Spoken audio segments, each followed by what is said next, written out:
right, guys, let me tell you. I'm not going to let this go to my head. Here you go. Share it, Cat, no worries. If I can start, I have to start on a bit of a somber note, as you all know. Today is a stark reminder. 2 wounded, 3 dead. Young man being carried down the stretcher, and the press person hears him say, "What kind of world is this? What kind of world is this?" You all know what happened. You know the shooting not far from River Santa Clara. Gunman comes in, based on what I've heard so far, with a 9mm pistol, can hold up to 10 rounds, with bullets that not only wound, 22 caliber shot, you may be able to survive. 9mm shot goes through your lung, goes through your heart, goes through your body. It's devastating. And folks, you know, this has become intolerable for a long time. And the fact that our Republican friends, led by this president, is so desperately afraid of the NRA, afraid of the gun manufacturers, and yields in a way that is, quite frankly, sickening. Folks, I was asked several months ago to speak to the International Association of Psychiatric People in London and the American Psychiatric Association. You know, the one generation that has the greatest sense of anxiety in America, the so-called Generation Z, children between the ages of 7 and 19. And their greatest concern is they will be shot in school. It's not just here, it's all across America. And it's sickening. Yep. Ladies and gentlemen, when I talk about the soul of America and how it's at stake right now, look at all the children we sent off to school, you parents and grandparents. We sent off children 6, 7, 8, 9, 10 years old.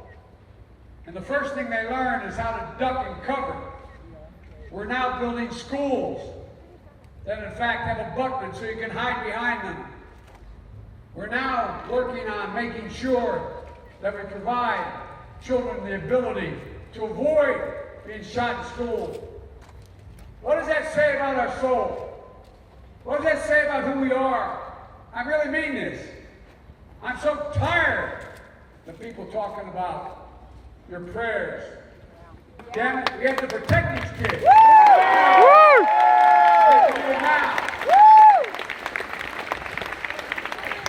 And let me tell you something. I'm the only one that's ever beaten the NRA nationally, and I beat them twice. Early on to Sandy Hook, when all those young children were murdered, their bodies piled on top of one another. I met with them, not only the folks who survived and the parents who lost a child, but I met with the police. You know what they asked for? They needed some psychiatric help. They were so devastated by what they saw. What has become of us? Ladies and gentlemen, I promise you, as I promised those people in Sandy Hook, if I'm your president, I guarantee you I'm going to beat these guys. By the way, in case you haven't noticed, they noticed it. Look at the people that Trump. Did you ever hear of an election where the sitting president is spending through his surrogates $10 to $15 million to try to determine who the Democratic nominee is going to be? No! Because guess what? They're made up. The contributors, the NRA, the gun manufacturers, the insurance companies. Because they know I will beat them again. We will beat them. I really mean this. I am so sick and tired of the cowardice that I see on display in Washington. My Lord. Folks, look, there's so much at stake in this election. We can, in fact, possibly, and I think we will, we can handle 4 years of Donald Trump. It's going to be a whole God's awful lot of work to put this country back together again, both nationally and internationally, domestically and foreign. But 8 years of Donald Trump will change the very character of who we are as a nation, and we cannot let that happen.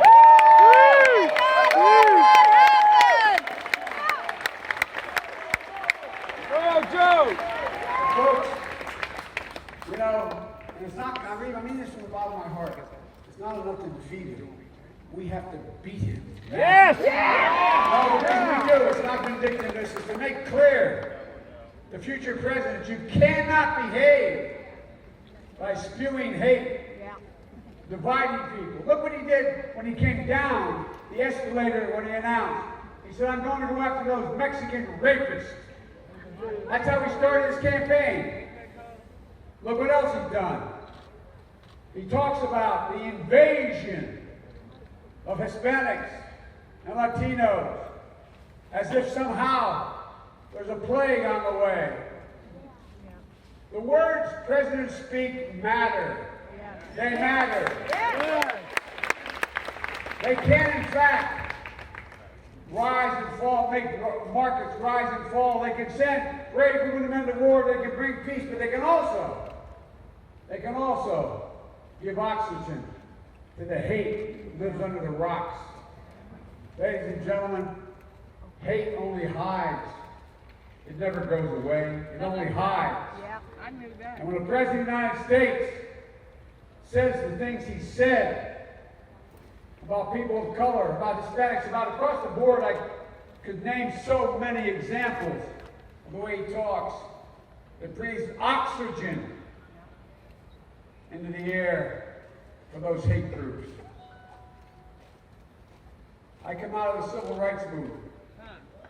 Well, no, I'm not bragging. I'm happy. I'm proud of it. But I wasn't anything. I don't mean some great shakes. But like when I was a young kid in Delaware, we had the 8th largest black population in America. That's how I got involved in public life.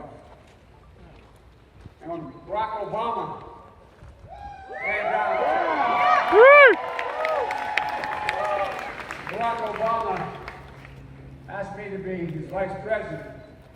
I was waiting on a platform of a train station, an Amtrak station in Wilmington, Delaware, waiting for an African-American man to pick me up, coming from Philadelphia, to take me 129 miles down to Washington to be sworn in as president and vice president.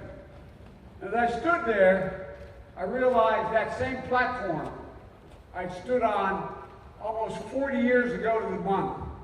I got home from law school and Dr. King had been assassinated. Hate was in the air.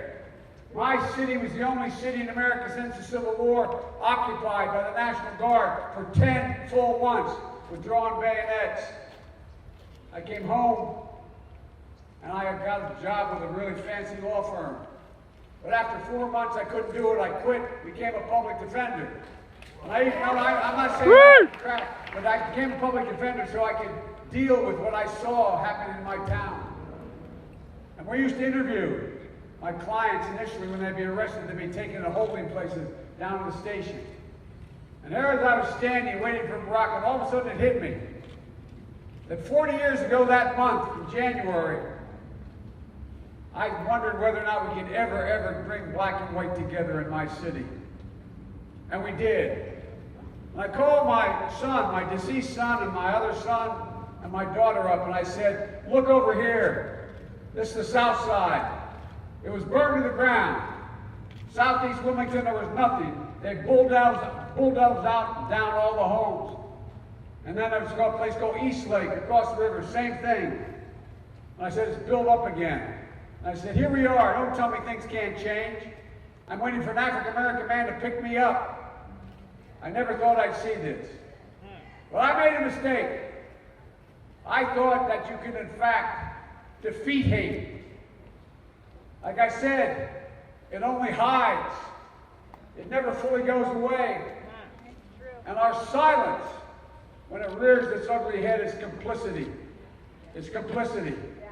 So here I was, sitting as Vice President of the United States, like all of you, in 17, watching these crazed neo-Nazis and racists coming out of the fields in Charlottesville carrying torches, spewing the hate and vile bigotry that they stand, accompanied by the Ku Klux Klan. And a young woman was killed resisting the hate in that historic town. And they asked the president, "What do you think?" Remember what he said? He said what no president has ever said, including Andrew Johnson before the Civil War. He said, "There are some very fine people on both sides." Oh, I'm serious. Think about it. It not only shocked the nation, it stunned the world. But he didn't stop there. His embrace of thugs and dictators like Putin and Kim Jong-un. By the way, I got a high compliment today. My staff told me that from North Korea, they said that Biden's election would be a terrible thing to happen. I'm paraphrasing. They got the wrong guy. Like I said, the only thing I know for certain is that Vladimir Putin doesn't want me to be president. With all those boxes on the air that he's put out there. They also knows that Trump doesn't want me to be the nominee. Well, now I'm going to give you a moment after I finish. I'll give you all the moments you want. Okay? Here's the deal. Look, where we are right now is we have a gigantic opportunity to turn this around. Turn this around in a way. Here's the deal, folks. Look, the fact is that we're in a situation where if we take a look, my dad used to have an expression. He'd say, you know, remember, Joe, nobody is better than you, but everybody's your equal. Everybody's your equal. And by the way, that is what we've always said as Americans. But that's not what's happening today. That's not how it's working. Even our economic system isn't working that way. We're in a circumstance right now where not only yielding to special interest across the board, but we in fact are unwilling to understand there used to be a basic bargain in this country. If you were part of an enterprise that did well, you got to share in the benefits. And if it didn't do well, you got to share in the losses. That's changed today. It's no longer that way. What happens is, you see what's happening in corporate America. Productivity is up because of the workers. Profits are way up. And what are they doing? They're buying back $1 trillion worth of their own stock. They're not investing in workers. They're not investing in growth. They're not investing in advancement. And folks, that's not how it's supposed to work. When we moved from Scranton, Pennsylvania, when coal died, my dad was on hard times. We moved down to a little steel town in Claymont, Delaware. Used to have 4,000 steel workers. There's none left now.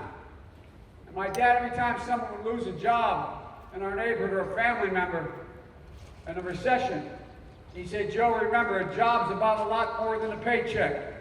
It's about your dignity. It's about your honor. It's about your place in the community. And he always ended by saying it's about being able to look your child in the eye and say, honey, it's going to be okay. Right. Yeah. But guess what? Too few people can say that today. The middle class is getting killed. Yeah. And what's the president doing? Nothing at all. But here's what he's doing. He's pitting us against one another. Ladies and gentlemen, look at education. You realize, and this may be the only group that does, that 24 out of every 100 students in the United States of America, kindergarten through 12th grade, speak Spanish. Yeah. You got that? Yeah. And what are we doing?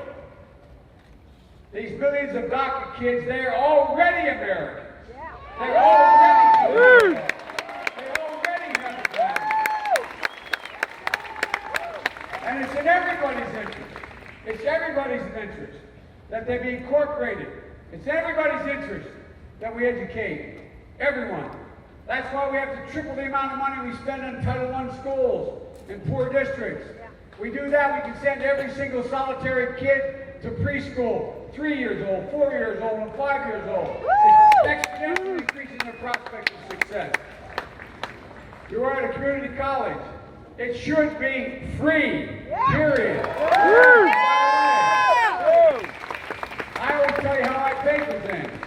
It will cost $6 billion a year to make sure everyone qualified for community college going back because they lost their job at age 50, their high school education, they have no option, and going to from high school. Guess what? Eliminate one tax loophole called stepped-up basis out of the $1,600 billion worth of tax loopholes out there. It's called stepped-up basis. It only costs $17 billion to the government. That's what you know. Eliminate that and put every single solitary person qualified for community college and community college for free. Cutting half college costs. Look, I'm not going to go through it all. Here, talk about another problem and lack of any remote understanding this guy has. I talk about dignity. How can a parent have any dignity when they turn and look at their child who has a pre-existing condition and can't do a damn thing about it? How can they maintain their dignity?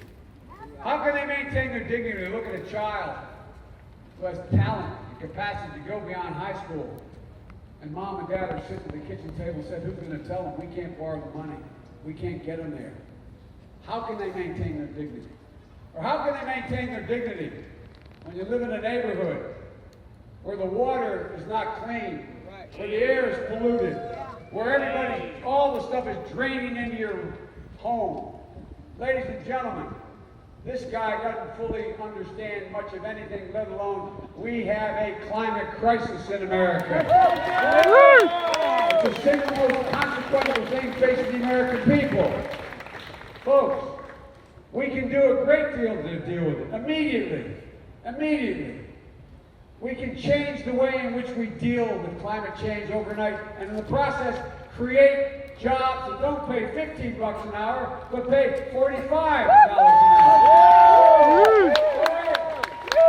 I don't contradict it all, but it's the single most consequential issue that faces the American people. Folks, look, we're in a circumstance where, when you think about going back to immigration, where everybody talks about how we're going to do so much better. Well, ladies and gentlemen, we have to, number one, the first day I'm in, I'm going to make sure I make it clear to everybody that DACA students are already American citizens. Number two, we're going to provide a pathway to citizenship in which we worked on together for the 11 million undocumented people in America. Because that's why we're as strong as we are. Number three, everybody talks about this president's cutting it back. When I was vice president, I was asked to put together something that would, in fact, deal with the problem that exists in the countries where people are coming from. So I came up with a $750 million bill to provide help for El Salvador, Guatemala, etc. Guess what? Guess what? If you do that, there's a reason for them not to leave. People don't sit around. Any of you who are immigrants late, don't sit around and say, I got a great idea. Let's sell everything we have and give it to a coyote, go to a country that doesn't seem to want us. They'll drop us in the desert. Won't that be fun? Won't that be fun? Well, we can clean up, as we started to do, by creating economic opportunity in Central America and Latin America. This hemisphere should be a democratic hemisphere from Canada all the way down to the north. But we haven't invested